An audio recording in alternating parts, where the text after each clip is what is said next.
20 টাকায় পিকনিকের কথা শুনে অবাক হবে না এমন মানুষ হয়তো খুব কমই আছে। চলুন দেখে আসি 20 টাকায় আমাদের কি কি আয়োজন ছিল। প্রথমেই ছিল মাংস, কচু ঘাটি, ডিম আলুর ঝোল আর ছিল মসুর ডাল। এখন কথা হচ্ছে 20 টাকায় এত আয়োজন কিভাবে সম্ভব? সম্ভব, কারণ আমরা ফিরে গিয়েছিলাম সেই ছোট্টবেলায়।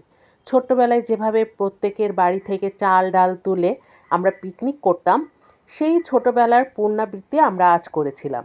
সবার বাসা থেকে চাল ডাল ডিম তুলে আর এক্সট্রা 20 টাকা দিয়ে আমরা মাংসের আয়োজন করেছিলাম। তো প্রতিটা খাবারই এত সুস্বাদু ছিল, আর এই যে কচু ঘাটিটা, এটা আমি জীবনে প্রথমবারের মতো খেলাম। এত মজা ছিল তা বলার বাইরে। আরও বেশি মজা লেগেছিল এই তেঁতুল দিয়ে রান্না করার জন্য। তেঁতুল টকটা মুখে লাগছিল, খেতেও কিন্তু অসাধারণ ছিল। এরপর ছিল মুরগির মাংস। এই রান্নাটাও খুবই ভালো ছিল। আর সব কিছু রান্না করেছিল আমার মেজো খালামণি। আর মেজো খালামণির হাতের রান্না বরাবরই ভীষণ ভালো এবং সুস্বাদু হয়। তো সব খাবারগুলাই খুব তৃপ্তি সহকারে খেয়েছিলাম।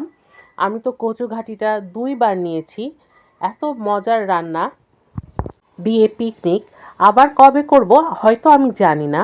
তবে বছরের প্রথম দিকে 20 টাকা দিয়ে যে পিকনিকটা করলাম, এইটা হয়তো সারা বছর ধরে মনে থাকবে। সারা বছর বয় কি, এটা একটা স্মৃতি হয়ে থাকলো।